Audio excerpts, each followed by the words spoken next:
solicitud presencial por el retiro del 10% de las AFP. 22 colegios y liceos en el país recibirán por al menos 5 días a quienes no pudieron hacer el trámite online. Un total de 7.300.000 afiliados ya pidieron una parte de sus ahorros previsionales. Prefiero porque te dan más información, te dicen cómo tienes que hacerlo. Es que tengo problemas también con la clave, es que ahorita estoy presentando para otro trabajo y no me ingresa la clave. La tecnología me pilló, entonces vengo a pedir ayuda acá. Estamos de las 5:30 de la mañana para ser los primeros, porque empieza a irse a las 9. Pero yo estoy con él, pues soy el número 1. Reabren parcialmente algunos malls en Las Condes bajo estrictas medidas sanitarias. Gobierno lanzó el plan paso a paso laboral para orientar a los empleadores, trabajadores y clientes sobre las precauciones de esta etapa. Se anunció que de continuar las buenas cifras de la pandemia, el siguiente sector a reactivar podría ser la construcción.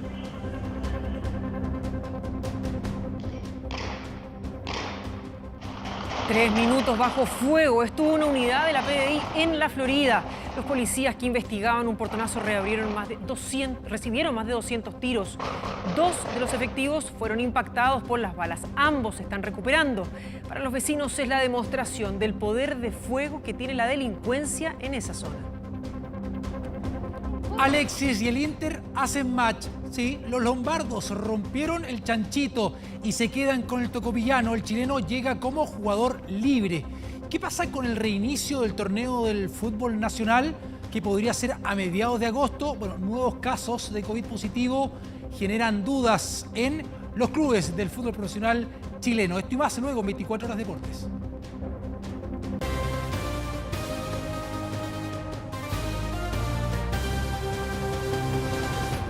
¿Qué tal? ¿Cómo están? Buenas noches, bienvenidos a las noticias. Más de 7.300.000 personas ya realizaron la solicitud de retiro del 10%. Este lunes, de hecho, comenzó la etapa de inscripción presencial en 22 centros a lo largo del país. Colegios y liceos que se acondicionaron especialmente para recibir a quienes no pudieron acceder a las páginas web de las administradoras.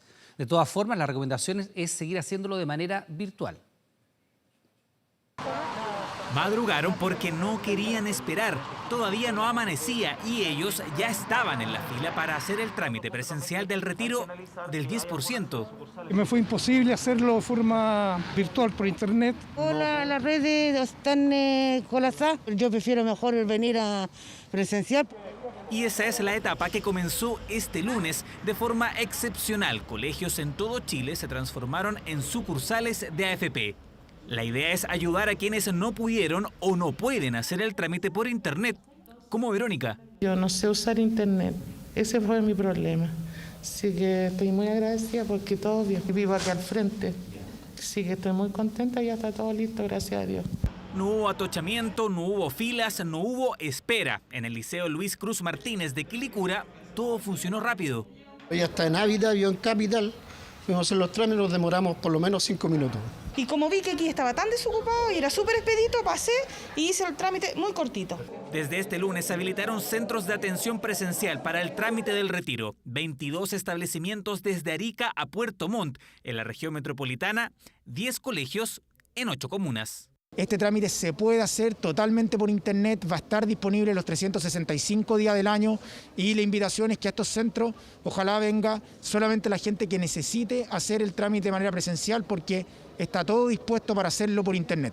En Maipú, la Escuela General San Martín recibió a cientos de personas. Muchos tuvieron problemas con el registro de sus datos.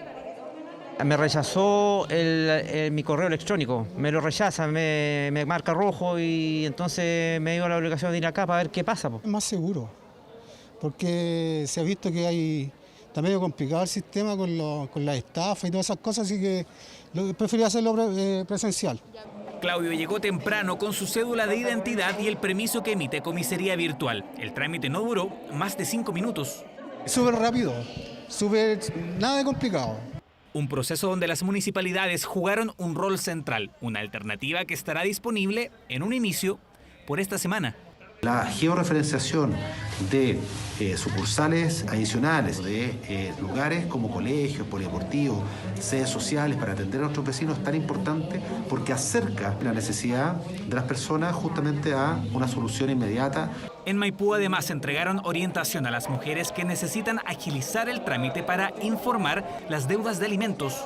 Pero no creo que sea justo, que estos tipos de alguna forma nos sigan maltratando psicológicamente a nosotras y desgastándonos, porque muchas veces ni siquiera uno puede dormir con esta situación.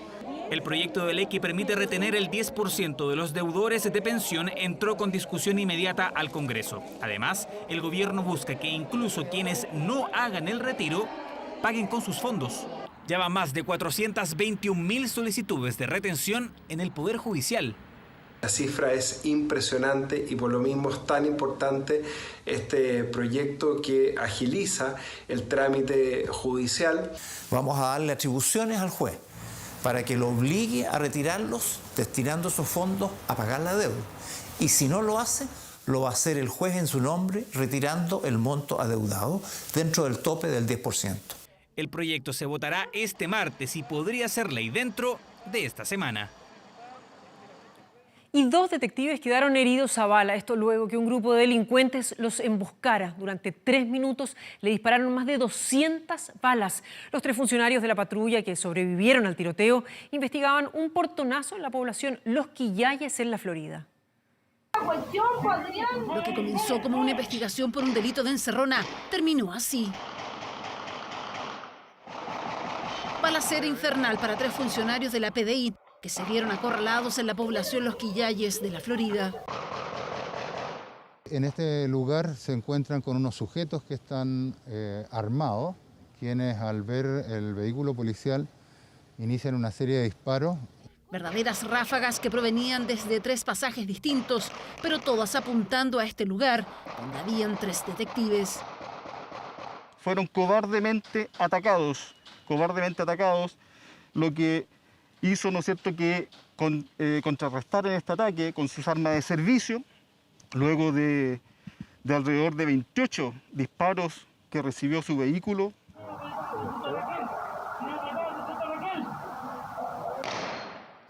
Mientras los 3 policías se defendían, los vecinos cercanos al lugar se ocultaban.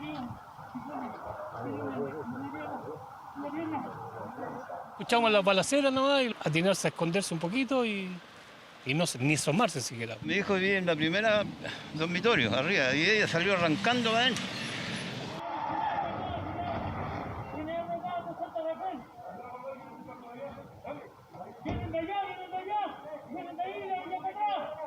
Miedo por esta balacera, pero además por los constantes delitos que se han registrado no solo en la población, también conocida como Pozo Arenero, sino también por los ocurridos en la villa Los Quillayes, que queda cruzando la avenida Santa Raquel. Lo que sucedió anoche fue un detonante ya que pasó todos los ribetes que ya veníamos observando. Desde que empezamos con el tema de la pandemia, de verdad se ha puesto muy peligroso, porque andan asaltando en el día y no discriminan. Niños, gente adulta, los chicos que andan repartiendo. Precisamente el último hecho delictual del sector es el portonazo a una mujer y que derivó finalmente en la balacera a la PDI. Nos estaban haciendo un portonazo a nuestra vecina, en la cual cuando ve que los vecinos van saliendo de los hogares para empezar a defender a mi vecina, empezaron a disparar balines. Tiraron a mi vecina y a la jefa y a la hija, las tenían en el piso. Ese delito generó que la Fiscalía instruyera a la PDI la investigación. Uno de los delitos más graves que está contemplado en nuestro ordenamiento jurídico es atentar en contra de las fuerzas de orden y seguridad, atentar en contra de las policías. Ayer ocurrió un hecho gravísimo, condenable.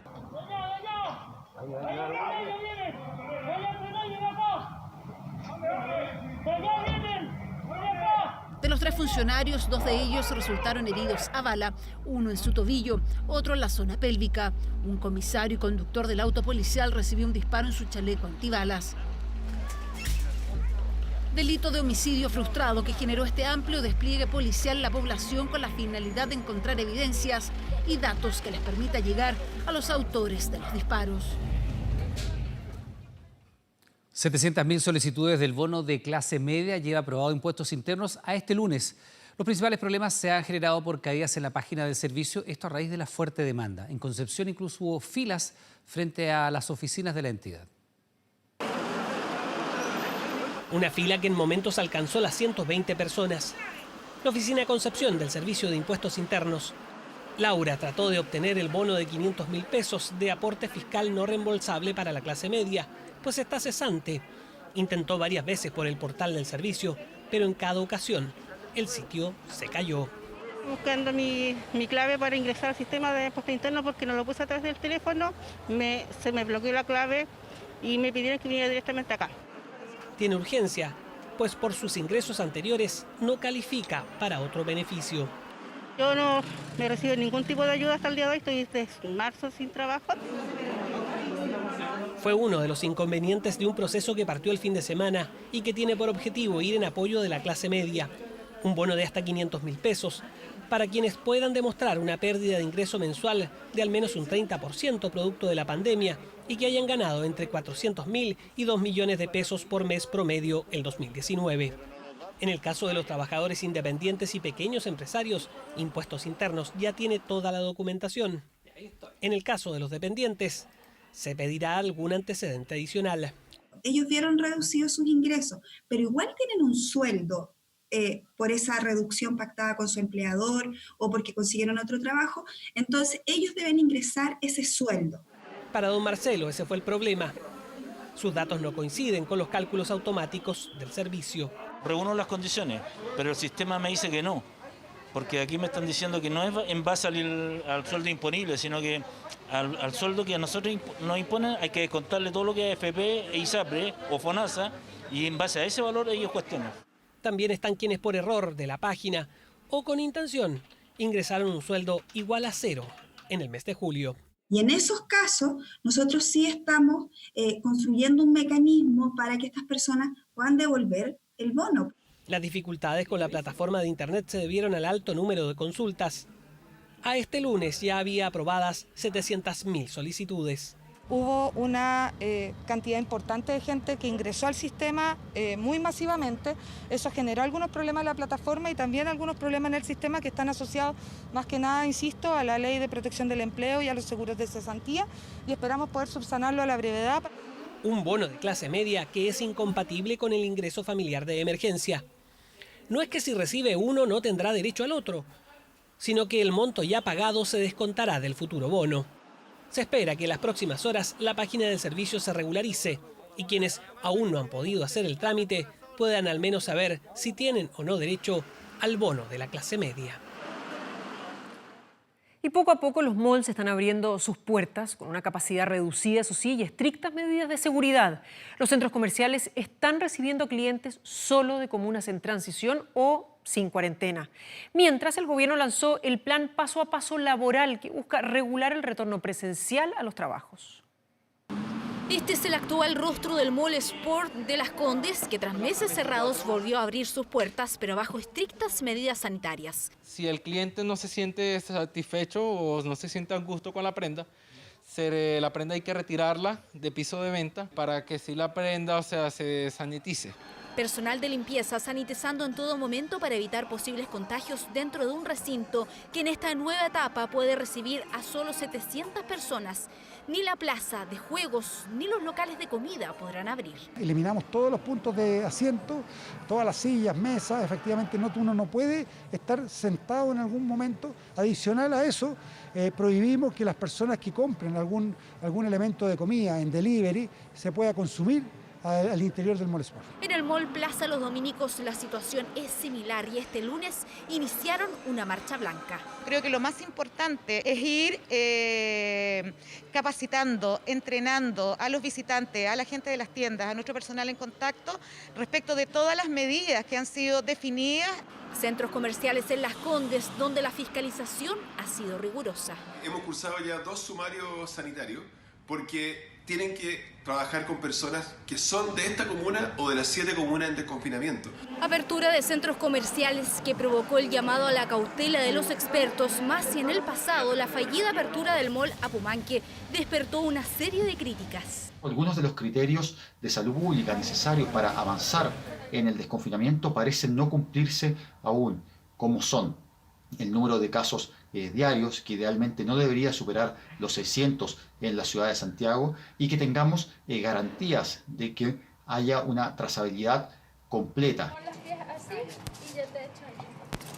Para entrar al estudio Mi Primera Foto de Vitacura no solo hay que desinfectarse los zapatos, hay que cumplir con un estricto protocolo sanitario. Antes lavábamos después de 2 o 3 sesiones, ahora se termina la sesión, la ropa se saca y se manda a lavar. La idea es que vengan solo los papás y la guagua, y si es sesión familiar los otros hijos, pero no hay familiones. Mariana es la única fotógrafa trabajando porque vive en la misma comuna que dejó atrás el confinamiento. Ella debe estar atenta a las medidas de higiene. Mi mascarilla, cada sesión me la cambio y como vengo de afuera, cuando llego aquí, me cambio otra tenida de ropa. El gobierno lanzó el plan Paso a Paso Laboral, recomendaciones para todos los que estén en transición o libre de cuarentena. Es muy importante el diálogo social, que trabajadores y empleadores en conjunto sean los protagonistas a la hora de llegar a estos acuerdos. Son los empleadores los que tienen que garantizar las medidas de higiene y seguridad y velar porque se respete el distanciamiento social. Prestando especial atención a aquellos focos o áreas en las cuales efectivamente puedo tener interacción con terceros o en el cual nuestros propios trabajadores necesiten estar en esta interacción. En medio de la pandemia, uno de los sectores económicos más golpeados ha sido la construcción. Las obras de infraestructura privada estaban paradas, pero de a poco se reactivarán. El Ministerio de Economía lanzó un plan piloto para iniciar faenas en Colina, Lo Barnechea y Ñuñoa. En total serán unos 380 los trabajadores que volverán a sus funciones. Un protocolo específico para trasladar a los trabajadores desde sus domicilios, que pueden ser en sectores con cuarentena, hacia la faena, y PCR preventivo a esos trabajadores. Medidas de reactivación laboral en el día en que Chile registró un 8% de positividad en exámenes PCR, el más bajo del último tiempo. Y como todos los lunes, vamos a monitorear el avance del COVID con el doctor Sebastián Ugarte, jefe de la unidad de pacientes críticos de la clínica Indisa. Doctor, muchísimas gracias por este contacto. Buenas noches. Buenas noches, Carolina. Un agrado compartir con ustedes. Igual, doctor. A ver, veíamos recién este paso a paso laboral, doctor, las medidas que debe tener el empleador para que el trabajador pueda volver a su lugar laboral. Ahora, está bien, en las que vimos recién, en ninguna se incluía protección ocular y se ha dicho que también es importante. Para usted, ¿es necesaria o basta con el lavado frecuente de manos, el cambio de ropa, como veíamos recién? Bueno, sin duda que el lavado de manos frecuente, el uso de mascarilla en lugares donde uno se encuentre con otra gente y el trabajar al aire libre o en lados ventilados son los pilares. Pero agregar a esto medidas de protección ocular sin duda es beneficioso, especialmente cuando además condiciones de seguridad laboral, como puede ser el trabajo de construcción, o la exposición por largas horas a luces de tableros hacen recomendable algún tipo de protección ocular adicional. Esto no ha sido tan enfatizado en las recomendaciones internacionales o nacionales, pero sin duda sería un elemento que sumaría y en nada restaría las protecciones ya recomendadas. Doctor, la semana pasada hablábamos de la cantidad de vacunas que están en desarrollo, pero hoy, en una conferencia de prensa, la Organización Mundial de la Salud dice, ojo, puede que la cura para esta enfermedad nunca llegue. Eso desanima, pero ¿qué tan cierto lo ve usted? ¿Cómo ve usted el desarrollo de estas inoculaciones posibles más adelante? Bueno, la verdad es que lo que está haciendo la Organización Mundial de la Salud es advertir que esta pandemia puede tener sucesivos brotes por un periodo de varios años todavía y que si llegáramos a contar con una vacuna eficiente contra este virus, requiere un tiempo de desarrollo considerable. Que se inicien los testeos de fase 3 no significa que ya hayan terminado, ni menos que sus resultados hayan sido positivos. Entonces, después de que tengamos algún día resultados positivos, se debe contar además con suficientes vacunas e inmunizar a la población para poder acorralar este virus.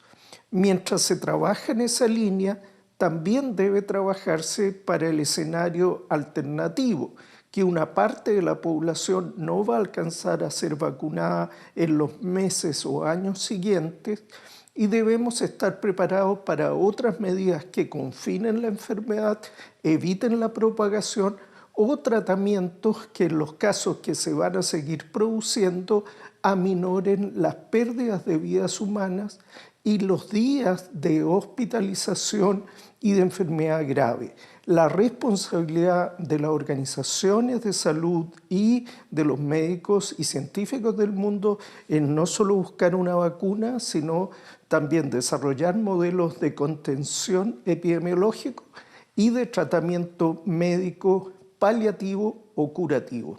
Doctor, y así como esta noticia nos podía bajar un poco la moral respecto de lo que viene, hay otro estudio publicado por la revista Nature que se realizó, si no me equivoco, en Alemania, en la cual se demuestra que personas que no han tenido contacto con el virus sí tienen una cierta respuesta inmune en sus células T.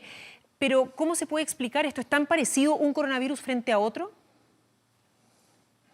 Efectivamente, es una información muy interesante y alentadora porque de los diferentes tipos de coronavirus con que la especie humana ha tenido contacto, de los más frecuentes coronavirus humanos que ocasionan un cuadro de resfrío común, se ha visto que tienen la posibilidad de desarrollar en más del 30% de los donantes de sangre que se hizo un estudio, una inmunidad de células T que permite reconocer de manera indistinta a las proteínas de esta corona, de proteínas Spike, de específicamente este SARS coronavirus 2.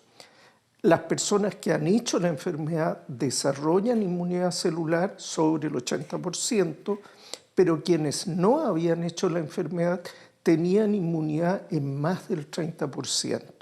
Este dato, que todavía hay que generar más investigación al respecto, viene a dar una luz de esperanza que una parte de la humanidad podría haber desarrollado algún tipo de inmunidad celular. No sabemos qué tan efectiva, pero algo hay contra este coronavirus antes de la aparición de esta pandemia en diciembre. Doctor, ¿pero esto quiere decir que esas personas nunca tuvieron la enfermedad o que fueron asintomáticas?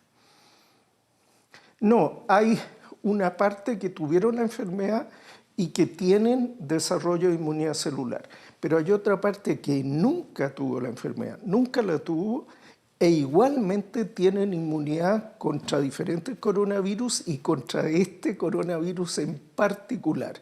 Eso posibilita que una parte de la población de diferentes países, esto fue hecho en Alemania, en la Universidad Técnica de Berlín, pero suponemos que lo mismo ocurre en otros países, una parte de nuestra población seguramente va a tener mayor capacidad de respuesta frente a esta enfermedad y otra parte no tiene esa capacidad de respuesta.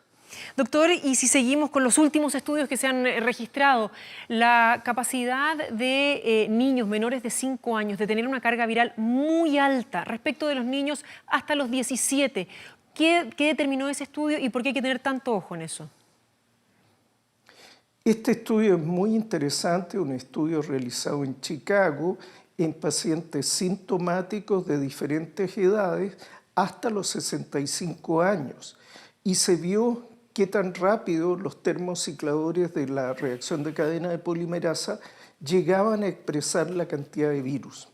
Y se vio que en términos generales los niños de 10 años o más o de más de 5 años tenían una cantidad de partículas virales en su nariz y en su faringe muy similares a las de un adulto. Pero los niños menores de 5 años, sin embargo, tenían una cantidad de partículas virales mayores que los niños mayores, que los adolescentes y adultos. Es decir, es menos frecuente que niños pequeños hagan una enfermedad sintomática, con fiebre, malestar y todo. Pero cuando los niños hacen la enfermedad sintomática, este descubrimiento de los colegas de Chicago pone en evidencia de que su carga viral es mucho más alta y son más contagiantes que los adultos y a su vez que niños de más de 5 o de 10 años. Información muy relevante a la hora de pensar en reabrir colegios, por ejemplo. Doctor Ugarte, muchísimas gracias por su tiempo y por responder a nuestras preguntas. No, encantado de colaborar en educar sobre este tema. Gracias. Buenas noches.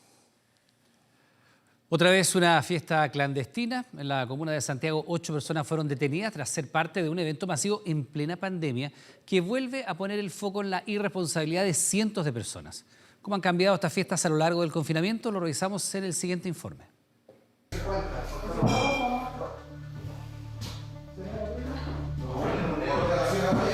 ...250 cervezas, 8 botellas de whisky y 7 de espumante. Una muestra del cóctel del que fueron parte al menos 15 personas... en una nueva fiesta clandestina en plena cuarentena. Preservativos. A esto de las 23:30 horas. Ahí comenzó, ahí se recibió el primer llamado de Carabineros. A las 00 horas se ingresa al lugar y se verifica que esto está ocurriendo. 4 parlantes y hasta un detector de metales fueron incautados en este evento masivo en la comuna de Santiago, donde 8 personas fueron detenidas e incluso un funcionario de Carabineros terminó con lesiones. Una actitud temeraria y irresponsable como esta ya no las podemos tolerar. Por eso el llamado a los vecinos es siempre a denunciar. No vivo, no sé nada. ¿Nada de la fiesta? No sé nada. ¿Y de las 15 personas que se encontraron ahí, que se detuvieron 8? No sé nada. Respecto... Nada, fiesta ni sabía. ¿Sabe por qué se hizo la fiesta? No, yo trabajo de noche, llego en la mañana. Desde afuera, solo una puerta de teatinos, adentro la prueba de que los carretes en pleno confinamiento no paran. Y es más, cada vez son con mayor preparación y masividad.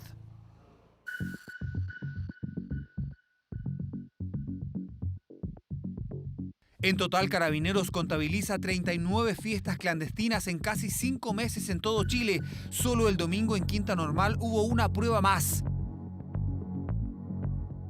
La larga cuarentena en la región metropolitana ha influido también en la forma de hacer fiestas en pleno confinamiento.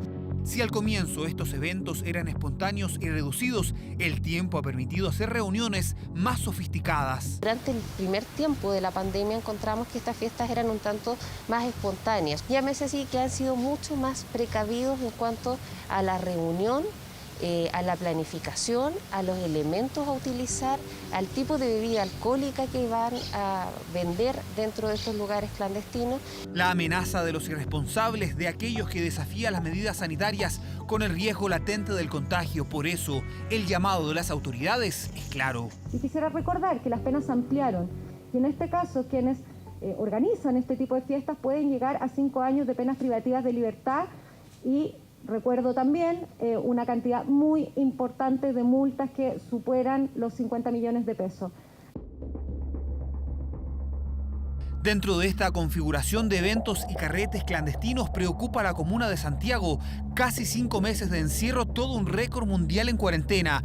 Un total de 10 fiscalizaciones por fiestas clandestinas y más de 4.000 por ruidos molestos. El tipo de población y su composición urbana permiten el gran número de fiestas en tiempos de pandemia. Los lugares en los cuales se realizan estas fiestas clandestinas son lugares que mantienen ciertas características particulares, galpones o inmuebles que tienen un gran espacio y que están habilitados para eventos nocturnos. Nadie puede entender, perdónenme, nadie puede entender que después de 130 días de confinamiento todavía hayan vecinos que organizan fiestas clandestinas.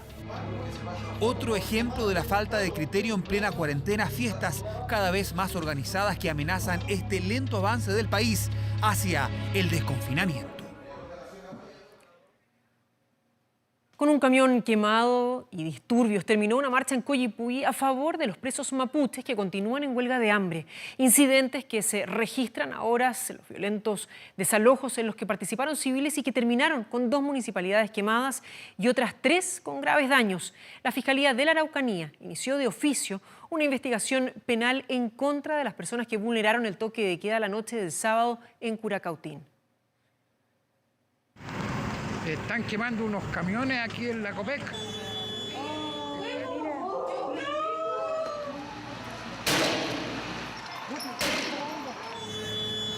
Están quemando camiones aquí. A plena luz del día y estando estacionado, las cámaras captaron el minuto exacto en que este camión fue incendiado en Coyipulli, comuna que este lunes fue protagonista de una serie de incidentes.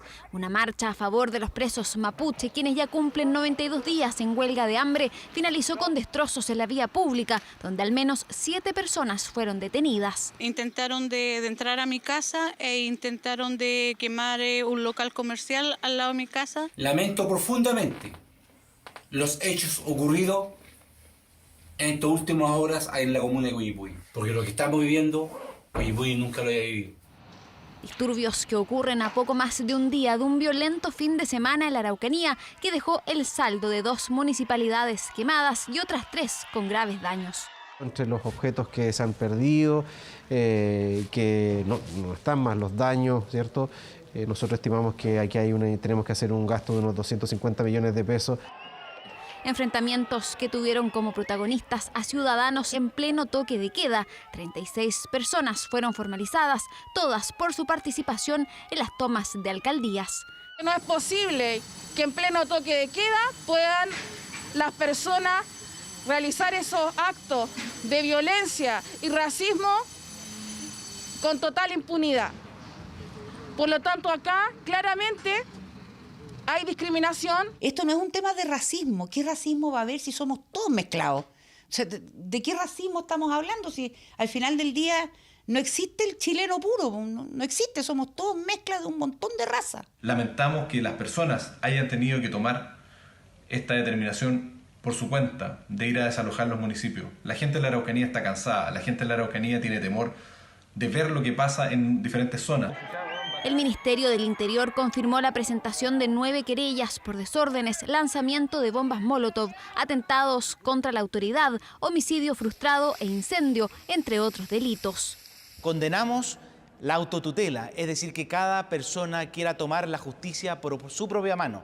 En nuestro Estado existe el Estado de Derecho y por lo tanto son los tribunales los llamados a sancionar a quienes incurran en esta inconducta. El diálogo es el único camino de resolución a una problemática que arrastra ya varios años.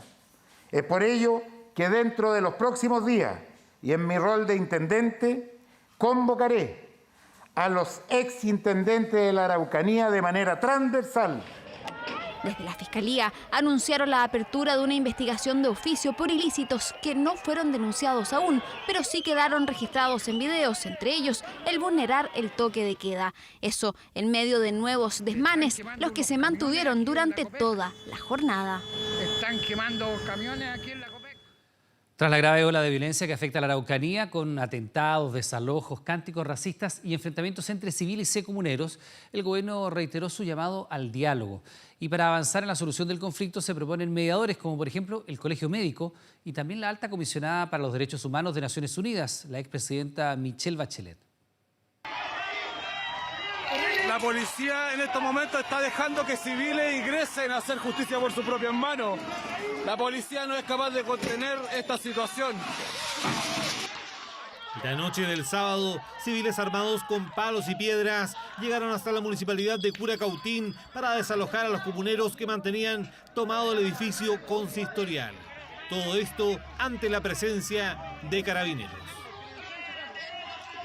Incidentes que terminaron con el desalojo de la municipalidad y vehículos de comuneros mapuche quemados en plena vía pública. Para algunos, un ejemplo de que la autotutela o justicia por mano propia se instaló en la Araucanía. No es la sociedad que yo quiero vivir. El camino de enfrentar el camino de la violencia no va a resolver los problemas, los va a agravar. Y yo creo que la gente de la Araucanía lo que quiere es resolver sus dificultades. Y no hay otra manera que el diálogo. Recién asumido en el cargo, el ministro del Interior viajó a la Araucanía. Visita calificada como una provocación por dirigentes políticos de oposición. Si todos los gobiernos de distintos colores no han querido entrar al fondo de este problema, bueno, a esta altura yo ya soy escéptico y creo que definitivamente este gobierno está terminando, políticamente está debilitado.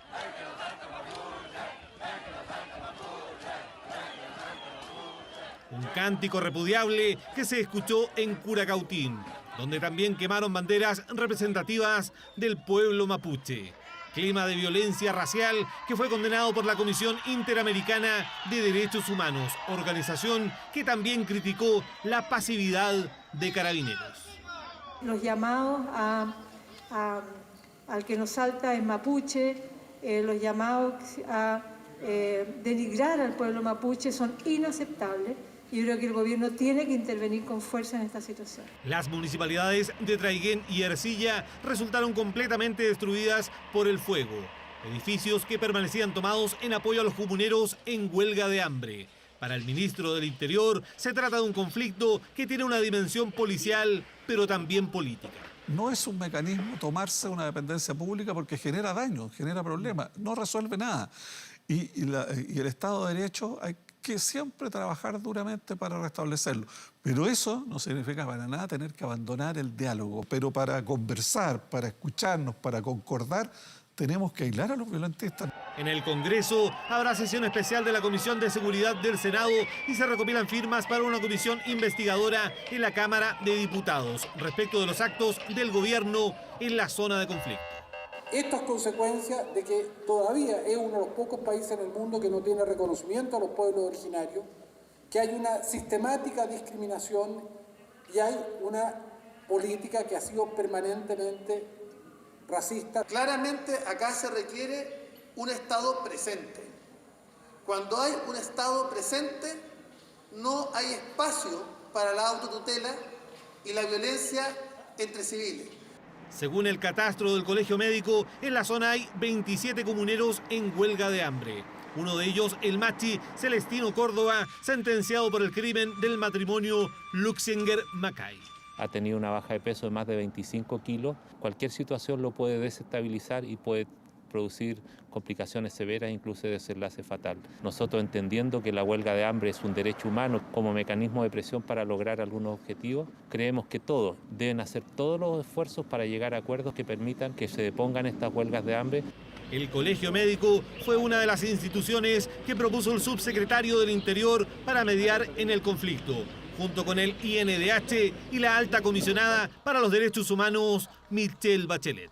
Nosotros estamos siempre abiertos al diálogo y eso implica naturalmente que si hay colaboración de instituciones que pueden aportar en este proceso de diálogo, estas instituciones son bienvenidas. Violencia que ha recrudecido en los últimos días, con enfrentamientos entre civiles que han elevado la tensión en la zona del llamado conflicto mapuche. Ahora. Precisamente nos vamos hasta la Araucanía, donde durante la tarde se han producido nuevamente incidentes. De hecho, la Ruta 5 Sur estuvo interrumpida a la altura de Ercilla. Ya estamos en pantalla ahí con Fernando Reyes, con toda la información. Fernando, ¿cómo te va? Buenas noches. Sí, buenas noches, Iván. Efectivamente, en el sector Chamichaco, en las cercanías de la comuna de Ercilla, en plena Ruta 5 Sur, se vio absolutamente interrumpido el tránsito vehicular esta tarde, tal como se comienza a apreciar en imágenes. Sendos enfrentamientos se registraron entre personal de carabineros, de control de orden público y también con encapuchados que, como decimos, levantaron barricadas precisamente ahí en el sector de la doble vía de la Ruta 5 Sur.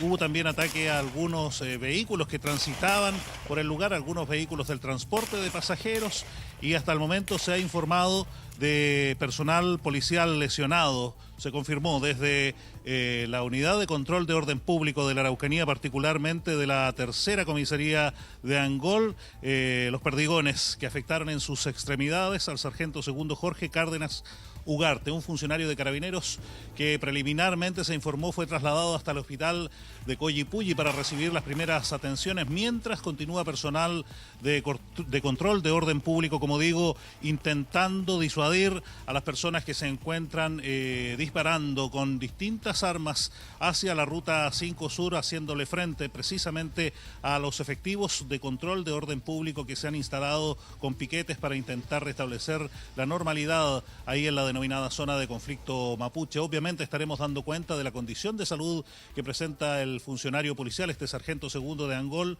que resultó con lesiones en sus extremidades. Se ha informado que está fuera de riesgo vital, sin embargo es una información que aún se encuentra en pleno desarrollo ahí en la provincia de Malleco. Obviamente estaremos dando cuenta de lo que siga ocurriendo mediante va avanzando la noche en esta nueva movilización que vuelve a activar las alarmas policiales y por tanto la tensión en torno a esta situación que se ha venido dando desde ya este fin de semana con situaciones bastante violentas, con el uso de armas de fuego, esta vez dejando a un sargento segundo de la Unidad de Control de Orden Público de Angol con lesiones en sus extremidades. Es la información del momento, Iván. Adelante usted allá en Santiago. Bien, Fernando, quedamos atentos a cualquier llamado tuyo y estamos nuevamente en contacto. Buenas noches. Por más de 3 horas, a través de la plataforma Zoom, declaró ante la Fiscalía el senador de Renovación Nacional, Manuel José Osandón, por la investigación en su contra por eventual tráfico de influencias. El parlamentario fue acusado por su primo, el alcalde de Pirque, Cristian Balmaceda, de presionarlo para agilizar un contrato con una empresa donde trabajaba el hijo del parlamentario.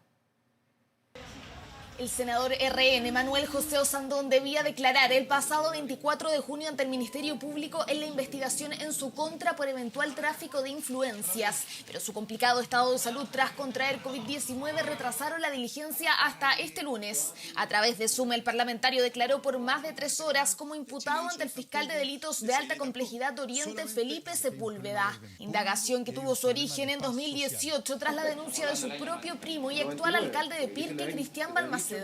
Estoy muy tranquilo. Entregué todos los antecedentes que tenía y desde ahora el tema está radicado en la Fiscalía.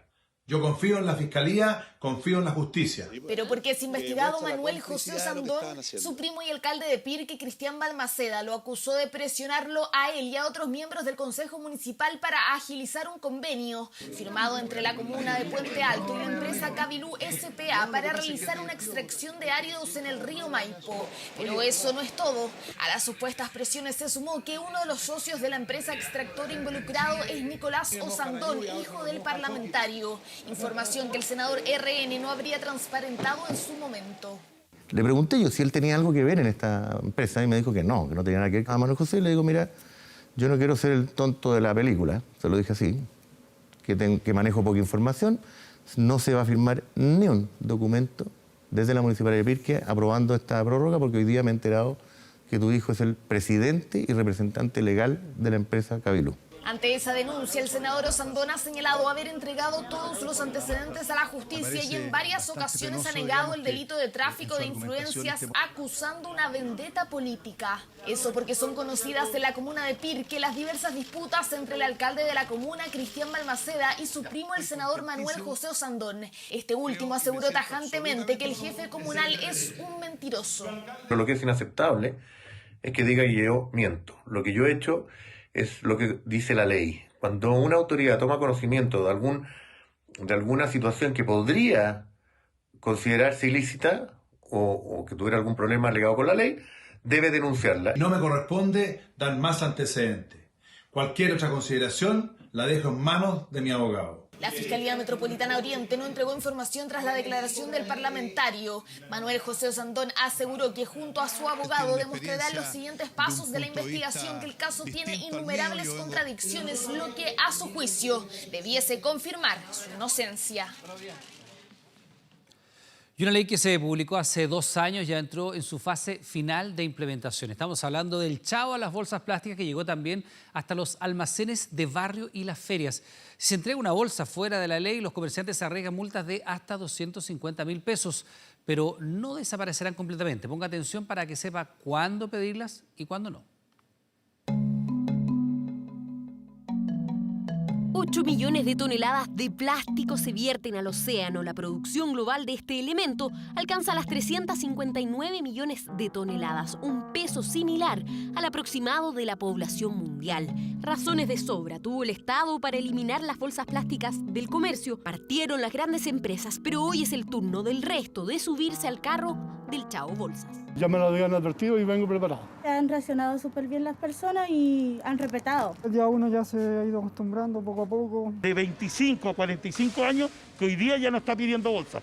Por lo tanto, este no es un cambio por decreto ley. No es porque te voy a castigar, es un cambio cultural. Un cambio de costumbre que no les resulta tan fácil de entender a todos por igual. Culpan al almacén, que no quieren dar bolsa, que no quieren vender. La mayoría de las personas que nos compran las piden. Y si yo no se las doy, se enoja y no me compra. Pero sepa que esta clásica imagen de las bolsas colgando no se erradicará completamente. Cuando se trata de productos a granel como frutas, verduras, legumbres, por ejemplo, se podrá pedir una bolsa. Sin embargo, aquí tenemos los mismos productos que tienen un envase, que ya tienen un envase, ¿verdad? Todos aquí estos abarrotes, estos productos que ya están envasados, etcétera, no me pueden entregar una bolsa plástica para acarrear estos productos. Si usted va a comprar marraquetas, sí podrán darle una bolsa, pero si el pan ya está envasado como el pita o el molde, no podrá exigir la llamada bolsa camiseta. Hay que acostumbrarse a llevar la reutilizable de una vez por todas, ya que no en todos los negocios tienen la modalidad del almacén de Susana Robles en Recoleta. Les presto una bolsa yo y después me las traen. Eso es lo que les ofrezco yo. Si todavía cree que es muy difícil acostumbrarse al cambio, piensa en Rodolfo Aguad, quien se dedicaba a los empaques plásticos durante más de 30 años. Nosotros nos reinventamos en ese 40% que es reemplazable. Cambiamos por papel, cambiamos por bolsa reutilizable de algodón. La idea básicamente es que la gente reutilice las bolsas. En plena pandemia, además de los desechos propios de medidas sanitarias como las mascarillas, el plástico ha dado una sensación de seguridad que no es acertada. Si te lo pasan de mano, tú tienes que estar recibiéndolo y echándolo a tu bolsa. Porque una bolsa plástica es más higiénica que una bolsa de tela. El boom del plástico en los 80 tenía mucho que ver con una sensación de limpieza y protección de los productos. Se instaló la idea de que el plástico era sinónimo de inocuo. Cualquier elemento reutilizable tiene la misma validez que un elemento desechable. O sea, en ambos casos tienes que limpiarlos muy bien. El envoltorio o la manera en cómo viene dispuesto no es necesariamente una garantía para evitar el contagio. Y la lucha contra el plástico avanza un paso más allá con los dispensadores de la empresa Algramo. Partieron con productos clásicos a granel como semillas, pero actualmente también distribuyen detergente o lavalosas. Esto es como una bomba de encina. ¿Cuánto quiero cargar? Yo no quiero cargar todo porque ya tengo un poco. Te permite la flexibilidad de comprar lo que uno necesita. Y lo segundo es que no estamos evitando, obviamente, generar otro envase. Porque una de estas botellas pesa lo mismo que 32 de estas bolsas plásticas. Investigadores han encontrado restos de plástico en la sal, en la miel, hasta en la cerveza. Pero si estos no son argumentos suficientes para dejar las bolsas, sepa que la multa por entregar una de ellas puede alcanzar los 250.000 pesos. En medio de fuertes acusaciones por corrupción, el ex rey Juan Carlos de España anunció que va a dejar el país. La razón, según comunicó, sería la carga en la que se ha convertido para su hijo, el actual monarca Felipe VI. El destino del rey emérito aún es desconocido, aunque las opciones que se barajan son Países Bajos, Francia o Suiza. Cuando el entonces rey Juan Carlos de España decidió traspasar el poder a su hijo en junio de 2014, los rumores acerca de actos ilícitos y amoríos extramatrimoniales golpeaban al monarca. 5 años después, ya fuera del trono y con 82 años, las especulaciones se convirtieron en investigaciones sobre corrupción. Mientras la realeza española enfrenta los efectos de los escándalos de Juan Carlos, el rey emérito decidió someterse a las peticiones de su familia y anunció a su hijo Felipe VI, mediante un comunicado, su exilio del país. Guiado por el convencimiento de prestar el mejor servicio a los españoles, a sus instituciones y a ti como rey, te comunico mi meditada decisión de trasladarme en estos momentos fuera de España. La decisión del rey emérito estaría motivada principalmente por las investigaciones por fiscales suizos y españoles sobre los supuestos fondos en paraísos fiscales, lavado de activos y un millonario fraude a la hacienda pública. Dando una investigación judicial en marcha al máximo nivel, seamos cautos, prudentes y démonos la serenidad suficiente para evaluar y conocer lo que tenga de reproche. A sus cuestionamientos sobre corrupción se suma la existencia de su amiga personal, la alemana Carina Larsen, quien le habría ayudado a licitar ilegalmente un proyecto ferroviario en Arabia Saudita. El sorpresivo anuncio del exilio de Juan Carlos dividió la opinión en las calles de España. No me lo esperaba para nada y la verdad es que creo que es una decisión un poco precipitada, porque yo pienso que deberían juzgarle como a cualquier otro ciudadano español. Pues muy mal, que abandone España cuando haya devuelto todo lo que ha robado, ¿vale? Entonces, cuando deje todo el dinero aquí, que se largue. Pues nos parece fatal porque resulta que ha sido una persona que ha hecho muchísimo por España, con sus sombras y sus luces, lógicamente. La difícil situación ha provocado un aumento en las manifestaciones que exigen el fin de la realeza española. Con su salida de España, el rey emérito Juan Carlos espera calmar los ánimos y destrabar los problemas de la familia real con el gobierno de Pedro Sánchez. La fecha y el país de destino aún se mantienen en reserva, pero Países Bajos, Francia y Suiza asoman como las principales opciones para que el ex monarca español viva el resto de su vida alejado de la corona.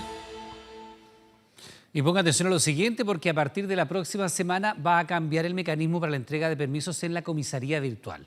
Ahora habrá dos opciones de ingreso. Una será con la clave única, la otra con una cuenta de usuario local que usted pueda registrar en la página. Cualquiera de las dos formas serán válidas. Los usuarios se reportaron problemas, lo manifestaron en redes sociales. Al momento de sacar el permiso, a muchos les apareció este tipo de mensajes.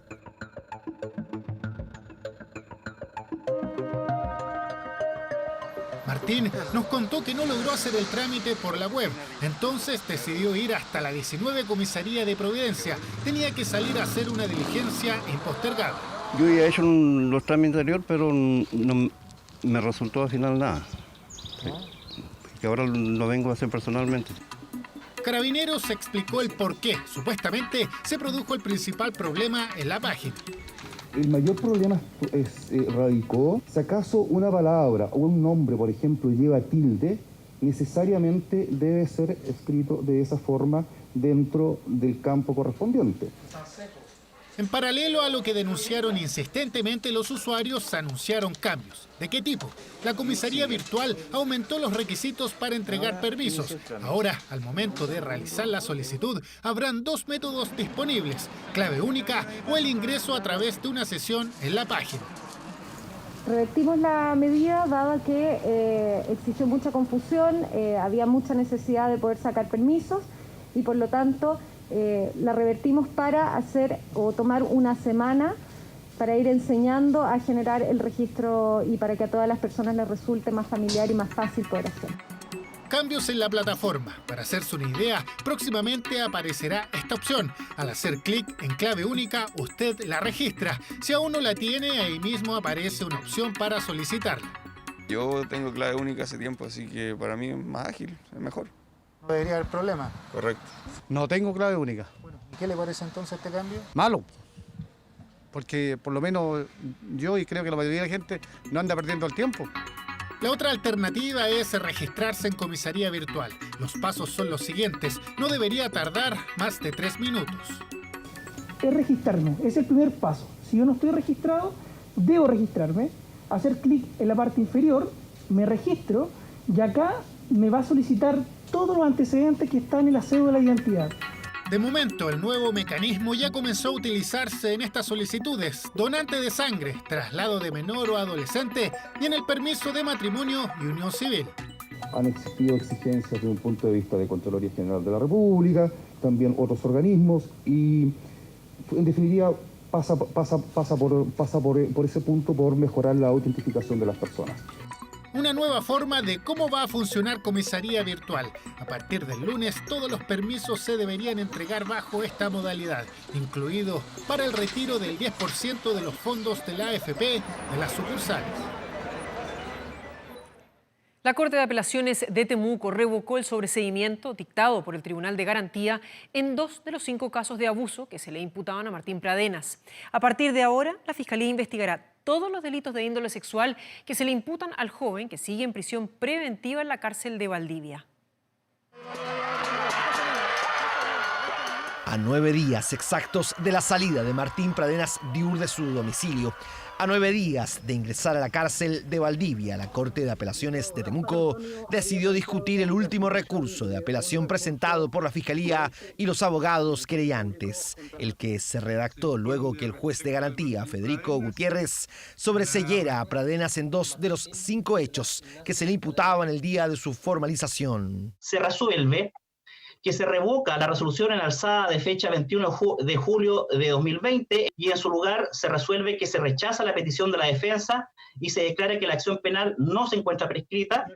Así, después de 2 horas de alegatos, el relator de la Sala de la Corte de Apelaciones de Temuco daba a conocer el fallo de los ministros. Este fallo lo tomamos con absoluta tranquilidad. Sí estamos satisfechos porque puede representar un hito dentro del proceso reparatorio de las víctimas, entendiendo que estas personas pueden acceder a la justicia y merece una debida investigación de cada uno de los hechos. Entendemos que lo resuelto el día de hoy es la interpretación correcta que debería haberse hecho respecto de un caso así. La Corte echó pie atrás a la resolución del Tribunal de Garantía que había considerado el 21 de julio pasado que los delitos conocidos como hecho 1 y 3 estaban prescritos, es decir, que había transcurrido mucho tiempo entre el hecho y la denuncia. Los hechos han sido interrumpidos de manera sucesiva desde el año 2010, 2012, 2013, 2014, 2018 y 2019, comenzando recién en el año 2019 a correr la prescripción de cero. Tenemos denuncias que van desde el 2010 y que son permanentes y que además, según se describen los hechos de la formalización, siguen un patrón de conducta. Antes del 13 de octubre de 2018 no hay ninguna manifestación, no hay ninguna idea, no hay ningún Twitter, no hay funa, señoría, antes de esa fecha, hay nada, cero, que hubiese indicado que estos delitos sí se cometieron. En palabras simples, la Fiscalía apeló con el argumento de que la prescripción se suspende cada vez que el imputado comete un nuevo delito, tesis que fue acogida por la Corte en este fallo, que permitirá que la policía investigue todas las acusaciones de índole sexual en contra de Martín Pradenas, incluido el caso de Antonia Barra. Y de un día para otro, el COVID cambió la vida de una familia en La Reina. Un chef de 40 años entró caminando al hospital militar y salió en estado vegetal. Gabriel Ancamilla es hijo único. Vive solo con su madre en una pequeña casa que tendrán que adaptar para cuando sea dado de alta. Pero otro de los problemas es que no tienen recursos para acondicionar esta vivienda.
Se paraba y iba a la cocina, ligerito, y ya decía. Mamá me decía, vamos a comer esto hoy día. Era un hijo ejemplar, pero hoy todo cambió, ya no puede trabajar. El pasado 13 de mayo, Gabriel ingresó al hospital militar con síntomas de COVID. A los pocos días se agravó, lo conectaron a ventilación mecánica. Según cuenta su madre, lograron estabilizarlo, pero 2 meses después, los médicos le dieron una noticia que la devastó. Su hijo perdió tanto oxígeno que quedó con un daño neurológico irreversible. La persona que andaba conmigo me tuvo que sujetar para que no me desvaneciera. Mi hijo entró caminando con los 2 pies y me lo van a entregar postrado. Según nos contó esta madre, en el hospital le dijeron que su hijo quedó en ese estado porque el ventilador mecánico al que estaba conectado habría fallado. Según la ficha clínica, tuvo un paro cardíaco y fue reanimado durante 12 minutos. Y eso me duele mucho porque calcule que me lo quitaron de un día para otro. Y encima con las mentiras del hospital, señorita, eso es lo que más rabia a mí me da. Porque a los 2 meses y medio me avisaron que había pasado, que el ventilador había fallado, que no había tocado, la alarma no había tocado. ¿Por qué no me avisaron al tiro? El director del hospital militar aclaró que efectivamente se produjo un accidente con el ventilador mecánico por la posición en la que estaba Gabriel. El tubo con el que recibía oxígeno se desplazó. Esto le originó un paro cardíaco. Lograron reanimarlo durante 12 minutos, pudo salir, pero quedó con daño neurológico irreversible. esto está siendo materia de sumario. El equipo de ventilación mecánica no tiene ninguna participación en esta situación, sino que es un problema mecánico en que el tubo se va corriendo, se va desplazando, dado fundamentalmente, como te dije, por la posición prono o boca abajo del paciente que se encontraba producto de la gravedad de su patología respiratoria. Olga es jubilada, vive con una pensión básica. Para recibir algo más, vende cachureos en la feria, pero sus carros están ahí tirados en el patio acumulando polvo desde que comenzó la pandemia. La falta de recursos es tan grave que estuvo 15 días sin comer. Mi hijo era el que pagaba las cuentas, la agua, la luz, qué sé yo. Yo pagaba la comida, el gas. Y por eso digo yo, ahora no tienen que estar la luz prendida porque no me alcanza. No sabe qué va a hacer. El COVID cambió su vida de un minuto a otro. Por eso hace un llamado a la población a cuidarse, porque lo que ella hoy está sufriendo a cualquiera le puede pasar. Que se cuiden. Que mire que a veces los jóvenes dicen que yo soy joven. No es verdad. Aquí estamos todos en el mismo paquete, qué sé yo. Los niños igual. Que las mamás no saquen sus niños a la calle tanto, porque es peligroso. Que espera que su hijo, que ahora está internado en el Hospital Salvador, sea dado de alta en las próximas horas. Ella no es de pedir ayuda porque nunca le ha faltado, pero hoy se siente realmente desesperada porque no tiene experiencia en el cuidado de enfermos postrados ni tampoco los recursos para modificar su casa. Yo voy a poder. Que me ayuden un poquito, yo voy a poder.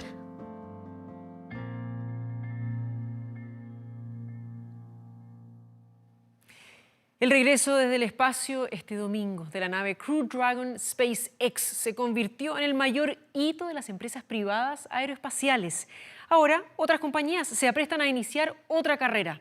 Hablamos del turismo espacial, el que por ahora parece estar reservado solo para unos pocos.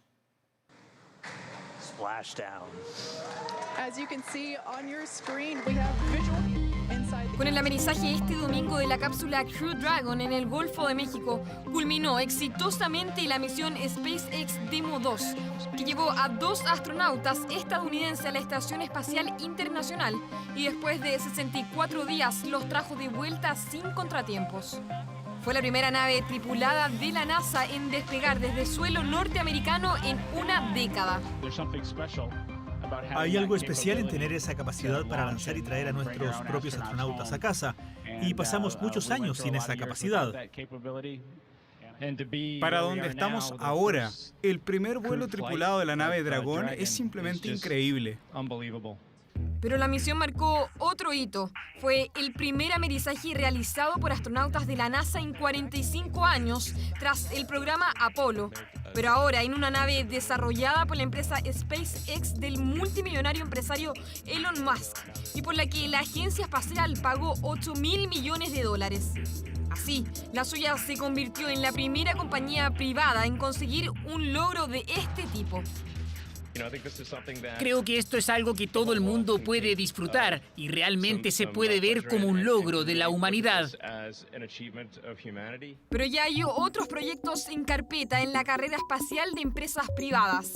A SpaceX se le suma Virgin Galactic, que dio a conocer los detalles de su nave que permitirá, en una fecha aún no definida, a un grupo de 6 pasajeros experimentar ver la Tierra desde el espacio. El viaje, según aseguran desde la empresa, ya tendría más de 1.000 interesados que han aportado alguna cifra de dinero. Si bien Virgin Galactic ofrece dejar el espacio al alcance de la mano a las personas que no son astronautas, el precio sigue siendo un lujo. El equivalente a unos 190 millones de pesos para un viaje de 90 minutos y a 80 kilómetros de altura. La cabina va a ser lo que tendrá a la gente lista para hacer que esta experiencia se convierta en parte de sus recuerdos de toda la vida. SpaceX y Virgin Galactic se suman a otras empresas privadas como Space Adventure, fundada en 1998, y Blue Origin del multimillonario Jeff Bezos, que está trabajando desde el año 2000. Los avances de compañías como estas para llegar al espacio están dando sus frutos y con alcances insospechados. Aunque los viajes espaciales puedan estar limitados en un futuro cercano, es genial ver el amanecer de la era espacial para más y más, no solo astronautas, para que la gente común y corriente pueda despegar.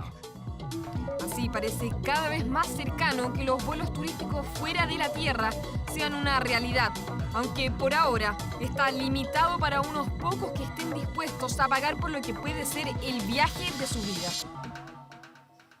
Y de vuelta a la Tierra y a nuestro país, fíjese que compró un auto del año 56, lo adaptó como el de la película Los Cazafantasmas. Es idéntico, dicen, con cada detalle confeccionado a la perfección. Así, un vecino de Puente Alto busca reinventar un emprendimiento familiar que está detenido por la pandemia. A pesar de que ha salido solo un par de veces, ya genera sensación entre chicos y grandes. Mire. Basta escuchar esta canción para saber qué película es, un éxito de taquilla de los 80. Marcó una época, la niñez y juventud de tantos, nostalgia que hoy recorre las calles de Puente Alto. Hola, soy Jorge Cifuentes, soy amante de los ochenteros y les presento mi joya, Los Cazafantasmas. Jorge es un apasionado de lo retro, de ahí el nombre del local de comida rápida de la familia, donde Pilón, personaje de los dibujos animados de Popeye el Marino. Emprendimiento que se encuentra paralizado de marzo a la fecha. Reinventarse es el desafío, no quieren perder la esencia y este vehículo pretende ser la gran atracción. Ha sido complicado porque igual la gente viene, se estaciona, quiere sacarse fotos con los niños, pero yo no hay cómo explicarles que está cerrado, que no puedo, que estamos con temas de pandemia. Pero les digo que pronto vamos a abrir.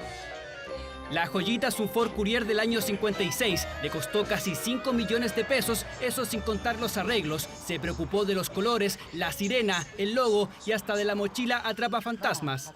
El logo original, ese logo es pintado, no es sticker.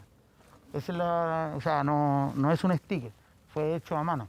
Lo demoramos cerca de 6 meses, fue un proyecto así de a poco. Llegó a ser como quería. Incluso me faltan algunos detalles, pero sí, llegué a cumplir la meta y el objetivo era que la gente la viera y disfrutara el vehículo.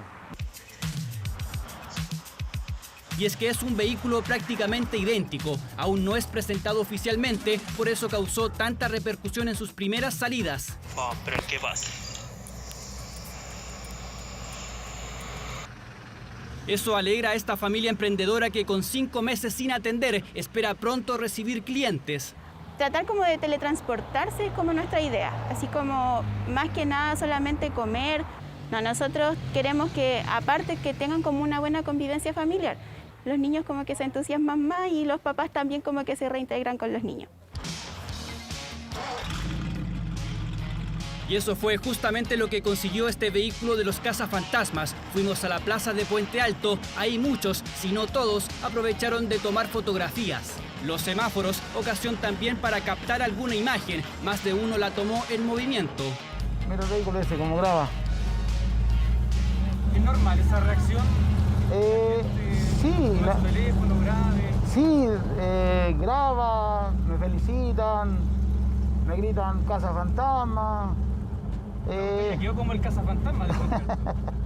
¿Todavía más grabando? Ahí lo van grabando.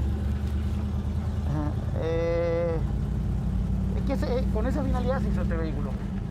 Que disfrute al verlo. Este inédito modelo tiene más de 60 años, aún así no presenta ninguna falla. Nostalgia y buenos recuerdos generan quienes lo ven, los más pequeños sorprendidos. Volver al pasado, cuando uno era chico y veía los monitos de los cazafantasmas. ¿Usted vio la película? Sí, era ¿El vehículo se parece? ¿Idéntico, igual? Sí, igual. Uno lo transporta para la niñez, lo que pasó cuando uno era niño. Recuerda a toda su niñez. A mí me sorprendió ver el auto porque yo veía la película y soñaba ver el auto. Jorge reconoce sentir un poco de vergüenza entre tantas fotografías y saludos, eso que aún no presenta la máquina del misterio de Scooby-Doo o la moto del Capitán América. ¿Usted no viene sirena, no? Sí. Y además saca muchas sonrisas. Sí, la realidad... Para estos tiempos se agradece. Claro, la realidad como que se le transporta la nostalgia con este vehículo a la gente, les da risa. Película ochentera, vehículo adaptado de los 50, aún así provoca sentimientos en 2020, época de pandemia, la misma que aplazó la nueva película de los cazafantasmas y que tiene a Jorge a la espera de reabrir su renovado local. Impacto ha provocado en las redes sociales la dieta extrema de la modelo Roxana Muñoz. Y es que estuvo 21 días en ayuno absoluto, solo tomando agua. Según ella, lo hizo no para bajar de peso, sino para sanarse de sus enfermedades. Expertos advierten los riesgos para la salud de este tipo de conductas tan radicales. Acá estoy yo nerviosa porque imagínense 21 días sin comer, todos los demonios ahí que aparecen. Oh. Con este video, la modelo Roxana Muñoz comenzó una especie de reality de su ayuno. En su cuenta de Instagram fue publicando cada paso. Incluso mostró a sus 137.000 seguidores cómo preparó su casa para esta dieta extrema. El refrigerador que está apagado y vacío. Refrigerador apagado y vacío porque solo podía tomar agua. Según comentó, no era para bajar de peso, sino para sanarse espiritualmente. A medida que pasaban los días, los cambios fueron evidentes. Día 20, ya no lo puedo creer, me falta un día. La verdad que no tengo hambre, sí mucha sed, pero me siento bien, de hecho estoy con más energía que otros días. Una dieta que los expertos no recomiendan para nada. Incluso el Colegio de Nutricionistas la califica de irresponsable y peligrosa. Ni siquiera un paciente grave en una UCI debería estar sin comer 21 días. O sea, ese contexto es como hacer una huelga de hambre, o sea, es no tener ingesta de nutrientes en lo absoluto, con lo cual tú le des un sustento a tus funciones vitales. Además del riesgo de sufrir una desnutrición aguda y de afectar al cerebro, disminuye las vitaminas del cuerpo, altera la función de la tiroide y la glucosa. Un ayuno de este tipo puede ser el primer paso para el desarrollo de un trastorno alimenticio. Se puede volver adictiva y ahí es cuando se produce un problema, se produce una obsesión con la comida y se puede producir anorexia, bulimia y todos los trastornos alimenticios derivados de esto. Estoy en mi primer día de realimentación. Esta es la primera comida, que va a ser sandía, como pueden ver. Esta es la porción. Lo más peligroso es que esta modelo publicita y recomienda esta dieta. Muchos de los que han subido en esta pandemia podrían tender a imitarla, pese al peligro. Una persona con 21 días de ayuno se contagia cualquier cuadro viral, cualquier cuadro bacteriano, es una persona de alto riesgo, nosotros decimos de alto riesgo nutricional, y en el caso de, por ejemplo, contagiarse con COVID, de acuerdo a la literatura, tendría muchas más posibilidades de hacer un cuadro agudo, severo, y tener más probabilidades de estar en la UCI, con más días de ventilación mecánica, y tener muy mal pronóstico. Lo más saludable si se quiere bajar de peso es pedir ayuda médica porque las dietas dependen de cada organismo. No hay receta universal, en lo que sí hay consenso en que jamás se debe dejar de comer. En esta época es indispensable que, por ejemplo, proteínas de buen valor, legumbres, huevo, puedes usar proteínas vegetales, por ejemplo, las carnes de soya, proteína de soya, en reemplazo de una carne animal también la puedes usar, y la verdad es que funciona bastante bien porque tiene un pool de aminoácidos, o sea, de proteínas, que no es malo. Llaman a preferir frutas como manzanas y naranjas pequeñas y disminuir al máximo las frituras, golosinas, bebidas, harinas blancas y alcohol. Las dietas milagrosas no existen y más temprano que tarde tendrán un efecto rebote.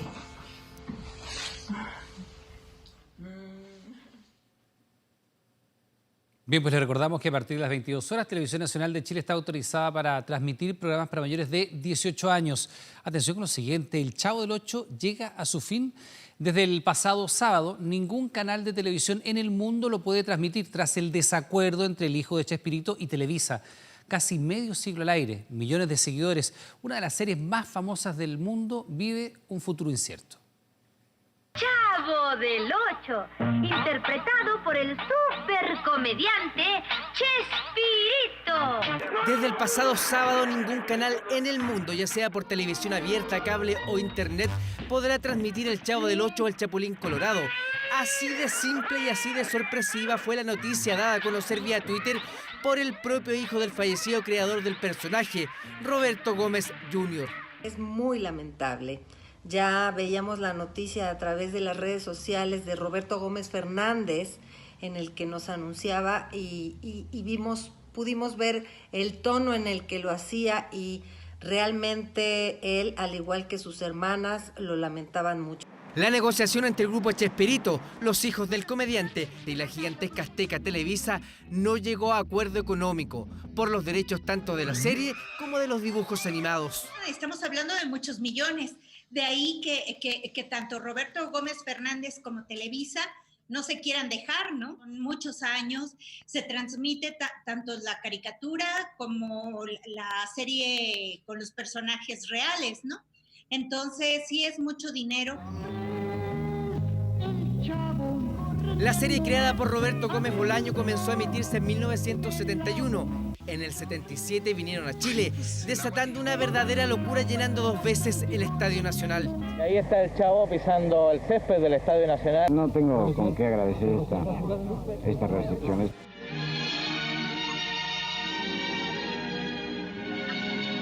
La serie se ha emitido a 20 países de manera simultánea, traducida a 50 idiomas. La revista Forbes asegura que la llegaron a ver 91 millones de personas, con un pico histórico de rating de 60 puntos.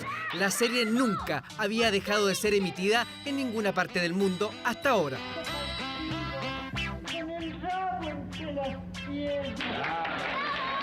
Es un humor bonito, lindo, que la gente necesita de eso ahorita. Que forma parte, no sé, como de la infancia, de los recuerdos. El pasaje nos vestíamos de cada uno. A mí me tocaba la señora Florinda, a mi amigo le tocaba, hacíamos un personaje. Yo te doy una moneda de 20 centavos y tú me das 2 monedas iguales. ¿Sí? Estamos esperando a que Roberto Gómez nos diga algo acerca de estas negociaciones, a ver si hay esperanza para que se arregle todo esto. Y es una situación grave, una situación que no han podido superar. ¿Y usted, pedazo de animal? Florinda Mesa, la viuda de Chespirito, lamentó la noticia. Sin embargo, nuestras fuentes en México nos dicen que no pan del cúnico, que sin querer queriendo la situación se podría resolver. Ojalá no se chispotee la comunicación, porque hoy lo cierto es que el Chavo del Ocho se deja de transmitir en todo el mundo. El Chavo. Y la pandemia del coronavirus y el menor resguardo en las fronteras han permitido un alarmante aumento en la violencia en México. Este domingo fue detenido en Guanajuato uno de los capos del narcotráfico. Se trata de El Marro, sindicado como el principal responsable del aumento del crimen organizado en el país del norte.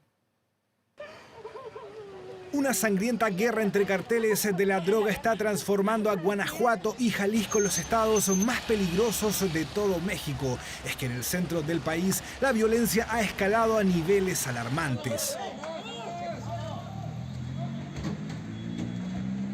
Hace un mes en la localidad de Irapuato ocurrió una masacre. 26 personas fueron asesinadas presuntamente por desligarse de la mafia y el crimen organizado. Una matanza atribuible a uno de los principales responsables del aumento en la violencia y que era buscado intensamente por el gobierno y la policía. Tu nombre completo, José Antonio Yepes Ortiz. ¿Cuántos años tienes?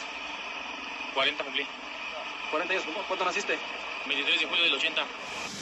Su nombre es José Antonio Yepes Ortiz, le dicen El Marro, y es el líder del cartel de Santa Rosa de Lima. La detención fue encabezada por el propio ejército mexicano y apoyada por la Fiscalía General de Guanajuato. En el operativo además se encontró armamento, se detuvo a otras 5 personas y además se liberó un rehén que estaba secuestrado.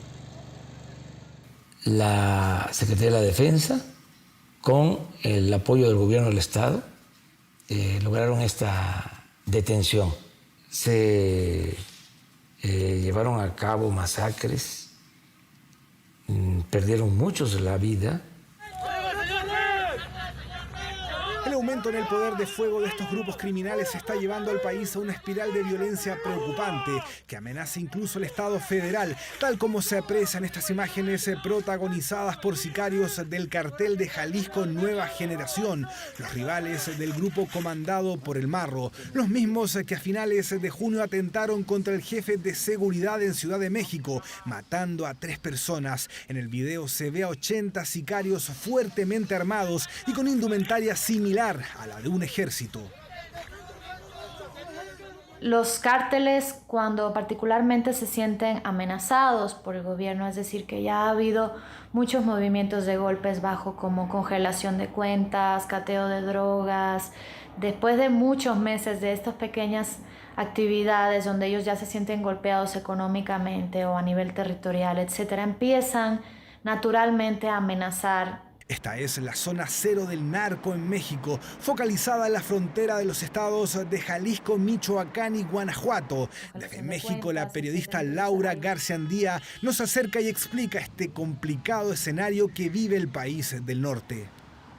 No es muy común en México que el cártel amenace a figuras públicas de mayor relevancia. Es decir, el cártel siempre amenaza a jueces, amenaza a fiscales, pero es muy raro que un cártel amenace al presidente de la República. ¿Cómo te dicen a ti? Marro. ¿Cómo? Marro. De momento, el Estado mexicano está evitando una confrontación directa con el crimen organizado, esto a modo de evitar un mayor derramamiento de sangre. Mientras tanto, el número de víctimas y la violencia producto del narcotráfico continúan aumentando.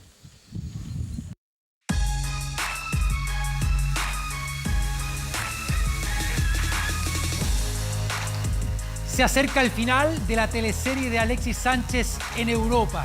Los últimos capítulos establecen que el tocopillano se va a quedar por las próximas 3 temporadas en el Inter de Milán, que Antonio Conte lo quiere sí o sí para el próximo campeonato. Lo cierto, y eso ya está confirmado, que el chileno fue inscrito en la lista que entregó el Inter de Milán para el torneo que se reanuda ahora, Europa League, en los octavos de final.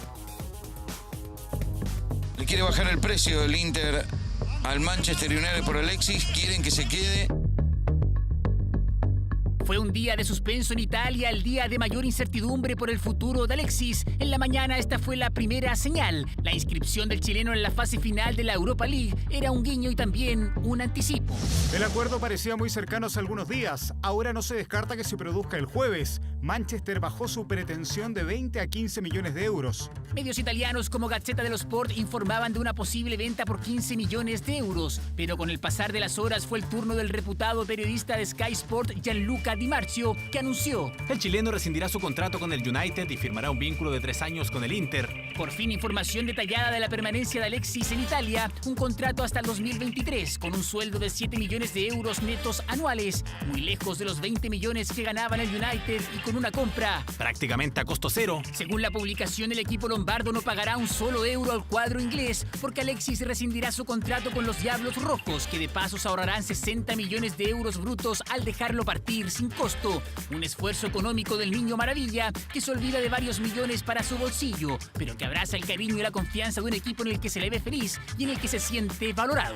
Ha sido un gran partido de Alexis, para mí el mejor de la cancha. Lautaro la tiene Alexis, remate increíble. Para Inter, tenerlo en la Europa League y mantenerlo a futuro es una prioridad. Fire Alexis, sí, acá se intolerable. Y precisamente su próximo desafío será en dicho torneo. Si en el 98 fue Iván Zamorano quien levantó la copa, ahora será el tocopillano, el chileno, que intentará inscribir su nombre en el certamen continental el miércoles ante el Getafe. Por los octavos de final será el primer rival a vencer de Alexis y compañía, y será también la antesala del anuncio de la esperada compra, porque el jueves, según la prensa italiana, el Planeta Fútbol se enterará de manera oficial de la permanencia de Alexis Sánchez en el Inter de Milán. Lindo desafío entonces tiene el chileno para jugar ahora Europa League con el Inter de Milán. Nos vamos con otro chileno y en Europa, Manuel Pellegrini, actual director técnico del Real Betis, que está armando su plantel, donde asoma un chileno. Sí, la prensa española especula con la posibilidad de que llegue Claudio Bravo como portero del Real Betis, jugador portero de categoría, 37 años de edad, pero que está vigente, y además agregan que es barato, porque hoy el pase pertenece al portero chileno y el Real Betis no tendrá que pagarle a un club. Tenemos detalles en la siguiente nota, mira. Así ya se mueve Manuel Pellegrini por tierras andaluzas, el ingeniero ya traza líneas de su nuevo proyecto europeo. Se siente inmediatamente el cariño también de la gente en la calle, así que muy ilusionado de poder hacer una muy buena labor aquí en Betis. El ingeniero tendrá que salir de compras para armar una plantilla que le permita pelear por puestos de torneos europeos y un chileno asoma como punto de partida de su proyecto. Estadio Deportivo informa que Claudio Bravo es uno de los nombres que se barajan para reforzar al cuadro bético. Está libre tras acabar contrato con Manchester City, en el que apenas ha contado y sería la opción barata y conocida. Pese a sus 37 años, tiene muchos pretendientes. El medio español resalta que el arquero de La Roja termina contrato con el City y ha sumado interés desde Turquía, Inglaterra y ahora del Betis de España. Si tengo que hacer las maletas e irnos a otro lugar, mira, lo hacemos. Me ha llenado el hecho de venir a Inglaterra, de que 4 hijos se desenvuelvan hablando otro idioma. Permíteme que no de nombre, evidentemente estamos evaluando personas que puedan formar parte del proyecto. Como hemos dicho, estamos abiertos no solo en este área, sino en cualquier área del club. Betis no se volverá loco comprando, solo necesita algunos puestos clave, como es el caso de un arquero con grandes pergaminos como Claudio Bravo. En todo caso, Pellegrini es cauto a la hora de hablar de refuerzos. Bueno, discúlpame no hablar de nombres propios porque sería imposible en este momento. Aparte del interés por Bravo, se suma el de Mauricio Isla y el de otro chileno que está en la órbita bética como Eric Pulgar. Salen siempre nombres de distintos jugadores que pueden llegar, así que vamos a ver primero, analizar el plantel. Pellegrini comienza a armar su Betis, uno que puede estar teñido de rojo y que tiene la misión de ser protagonista y de paso borrar la mala imagen de la última temporada. Te invito a seguir en Europa con otro chileno que está de cumpleaños hoy, 33 años de edad, Gary Medel. Recibió los saludos de la selección chilena, el Bolonia, su actual club, de su compadre Arturo Vidal, de su equipo que lo formó, Universidad Católica. Bueno, algunos que expresaron las felicidades para el jugador chileno, el Pitbull, que este domingo terminó la temporada con el Bolonia, equipo que terminó en el puesto 12. Ahí se fue de vacaciones de inmediato a España. Imágenes que fueron subidas a las redes por su esposa. Tendremos un proceso más seguro de vuelta al fútbol. Los casos positivos en equipos chilenos ponen nuevamente en jaque el plan retorno que tiene la ANFP. Este lunes también se conocieron casos positivos de COVID-19 en O'Higgins. Dicen que no del plantel profesional. Se suman a los ya conocidos en Colo-Colo, Curicó Unido y Melipilla. A contar del 15, los equipos van a estar preparados para iniciar. El deseo del nuevo presidente de la ANFP, Pablo Milad, comienza a encontrar las primeras piedras en el camino. Se ha pesquisado un caso positivo de COVID-19 dentro del grupo autorizado para practicar en los entrenamientos del plantel profesional de Colo-Colo. Colo-Colo informó hace unos días de su primer positivo, el que se encuentra asintomático y en cuarentena. Luego se conoció de lo ocurrido en Curicó. Salió uno positivo, este paciente es asintomático. Curicó Unido realizará una cuarentena preventiva. Decisión tomada por el club junto con la comisión médica de la ANFP, pero los contagios en el fútbol nacional no pararon ahí. Esta evaluación detectó 2 casos positivos de COVID-19. Dichas muestras informadas este lunes arrojaron 3 resultados positivos. 3 equipos de primera y 1 de la B con casos de COVID. El de los albirrojos hasta ahora es el de mayor trascendencia. Pese a ello, en Quilín no dan pie atrás. Quiero señalar que la situación conocida y que afecta a Curicó Unido no altera el plan de retorno a las competencias. Eso por parte de la asociación, pero ¿qué dicen los especialistas? Retornar al fútbol indudablemente es una decisión compleja. Esta situación requiere de la responsabilidad de los deportistas, de los cuerpos médicos, de los cuerpos técnicos y de los dirigentes. Lo más complejo del retorno al deporte va a ser esto, en el fondo, el evitar el contacto físico, contacto social de los jugadores. Respetar los protocolos establecidos por la ANFP es lo prioritario. Pese a los diferentes casos conocidos de COVID en los equipos, el plan de regreso no se modifica. El plan de retorno se mantiene inalterable. Eso hasta ahora. El autocuidado y responsabilidad de cada integrante de la actividad dirán finalmente si vuelve o no el fútbol chileno. Hola, respecto al Lionel Messi, que habría comprado un colchón anticoronavirus. Según la publicidad que ves en la imagen, es capaz de neutralizar el COVID-19 en un 99,84%. Eso certificado, bueno, hasta el momento nada. El costo de la unidad asciende a 1.000 euros. El ViruClean, así lo denominaron, promete eliminar cualquier virus. Eso según lo que cuentan en esa publicidad. Vamos a la pausa. Regresamos con la información en 24 Horas Deportes.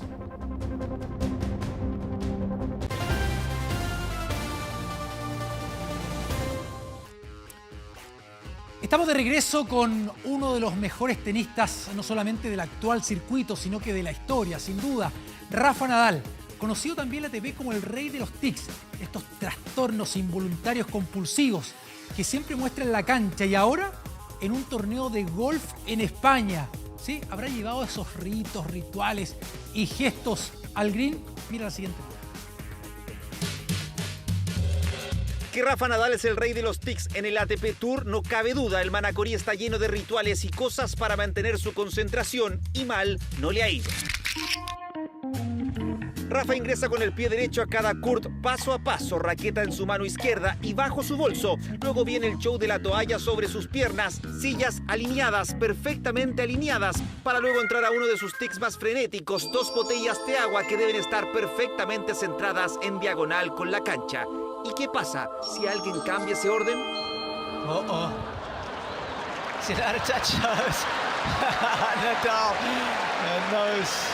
Yo no pregunté. Suma y siguen con los gestos, el sorteo es siempre saltando y para finalizar, carrera a toda velocidad. Y claro, están los gestos del saque, el pantalón, la polera, el pelo, una y otra vez, que sacan de quicio a sus rivales. La verdad que él tiene muchísimas, te vuelve loco cuando estás al lado de él con tantas botellas, tantas cosas que hace, pero bueno. Por eso al verlo en la cancha de golf este fin de semana en el torneo de las Baleares, donde finalizó cuarto, fue un espejo de lo que hace en el tenis. Todos, pero todos sus tics y rituales se repitieron una y otra vez, generando la risa y demostrando que tal vez ahí está el gran secreto de su éxito. Golpe, en ese recorrido conocido como la Isla de Henderson. Ahí retiró los carteles publicitarios para poder realizar el swing y mandar de nuevo la pelota en dirección a la bandera. No le fue tan bien, igual, en el golpe. Tarjeta roja al futbolista colombiano. Bueno, imágenes simpáticas. Vamos a la pausa. Continúa Carola Iván con la información en 24 Horas Central. Buenas noches.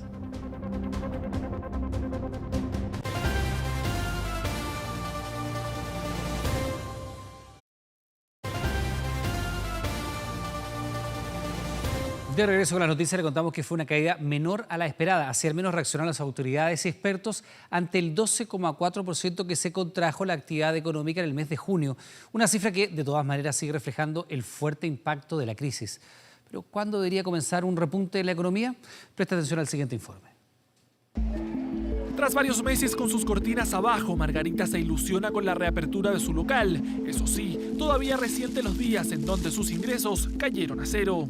Largos meses de manos cruzadas, sin poder abrir, sin poder salir de nuestros hogares. La verdad que los tiempos que han pasado sin venta jamás nos vamos a recuperar. Un parón del comercio que de paso sigue golpeando al crecimiento económico de nuestro país, que en el mes de junio cayó un 12,4%, afectado principalmente por lo no minero que se contrajo un 14%, una cifra negativa, pero que sorprendió al ser la más baja de lo que proyectaban los expertos. El comercio parece por los canales virtuales, a la hora de generar ahí algún mecanismo de defensa. Ha habido posibilidades de seguir con algunas ventas, sobre todo en regiones de tiendas de retail, han estado operando.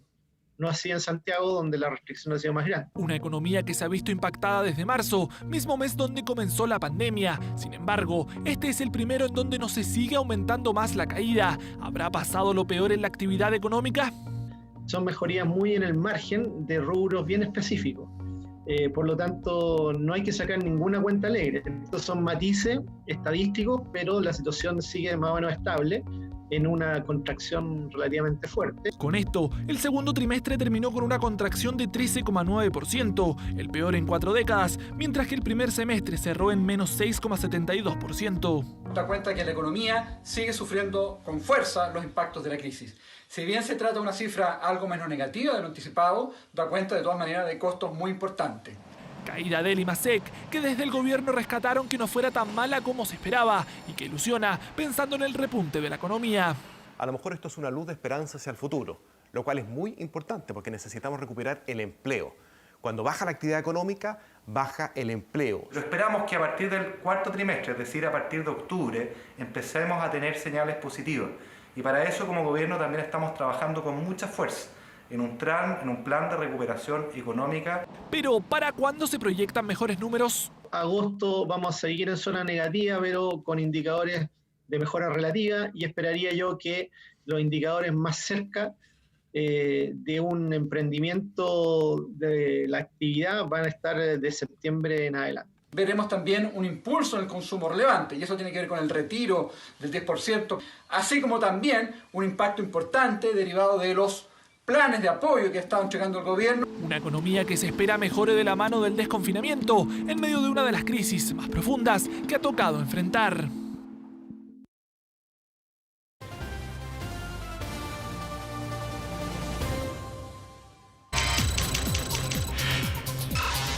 ...24horas.cl.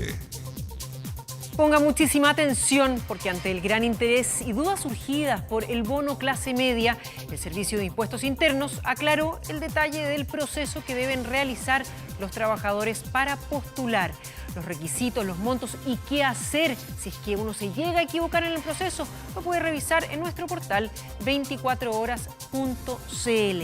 Y también ahí puede encontrar la nota, si es que no la alcanzó a ver, se la perdió, de Verónica Moscoso, en la cual se daba a conocer la historia de este chef que quedó entonces paralítico después de haber tenido el COVID-19 y que su madre, la señora Olga Rebolledo, hacía este pedido, esta petición de ayuda, que le ayudaran solo un poquito. Hemos recibido una gran cantidad de mensajes y el interés ha sido muy grande por poder ayudar a esta mujer. Tenemos aquí los datos y puede ayudarla Olga Rebolledo en la cuenta RUT o cuando hace la transferencia en la cuenta Vista.